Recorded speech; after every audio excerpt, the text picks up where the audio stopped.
The National Theatre is staging Timon of Athens this summer as part of the World Shakespeare Festival. When I first heard about it, I thought it was an odd choice. It's not done that often. Nick did a great impression of his fake phone call that he had with Shakespeare when he was deciding to do it. That Shakespeare would go, "Oh, Timon of Athens, really? You want to do that? All right, if you can make something of it, great." Every 20, 25 years or so, people stumble across it again, because obviously what it's about is the monetization of human relationships. The obvious temptation is to make the play about now, and that is a temptation that we have simply failed to resist. So I got this phone call saying, "Have you ever read Timon of Athens?" And I have, but a long time ago. And we started talking about what an extraordinary story it is for now. It's about a society tipping into chaos because of finance, because of money, because of credit. it's about the world of power and money. It is rather the point that Timon has no family. It's the only protagonist, the only great protagonist in all of Shakespeare's plays who has no family or no romantic attachment.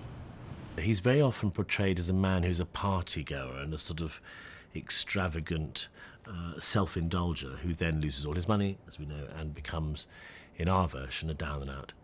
I don't see any evidence of him particularly being self-indulgent. He has an odd type of innocent puritanism about his own life. He'll sponsor the arts and he will give large gifts to friends and he'll help friends who are in trouble out. So in other words, I think he sees himself as a morally rather guarded man.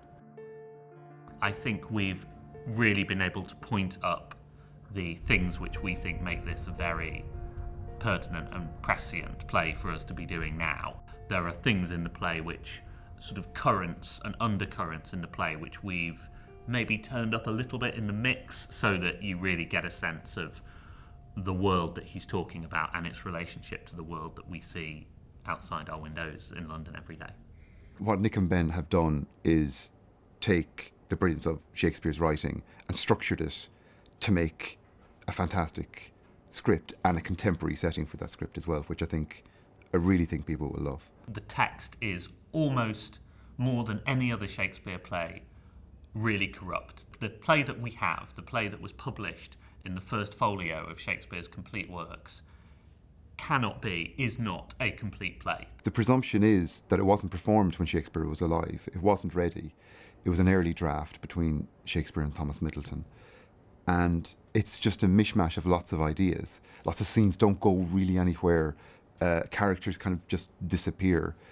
So what that means for us is that the things in the play which are really extraordinary, the things which feel really great and that we really want to share with an audience, need to be excavated and brought out by cutting, shaping, little bits of rewriting here and there to try and push away some of the dust of the corruption of that text. Cutting, I basically cut where it doesn't feel comprehensible, where it doesn't feel that it will be immediately impactful on a contemporary audience. Get rid. Nick decided, and I think absolutely rightly, that this should be set in London, partly because that's what Middleton and Shakespeare wrote about.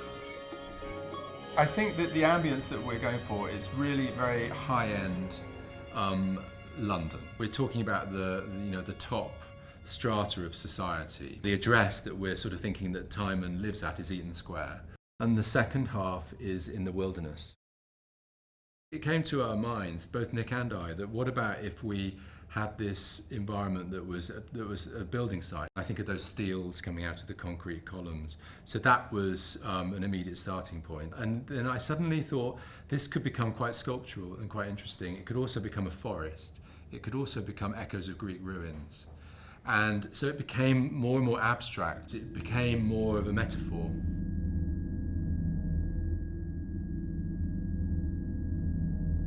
One of the very first things I said to Nick is that I said there's no reason to do time unless there is some sort of emotional impact.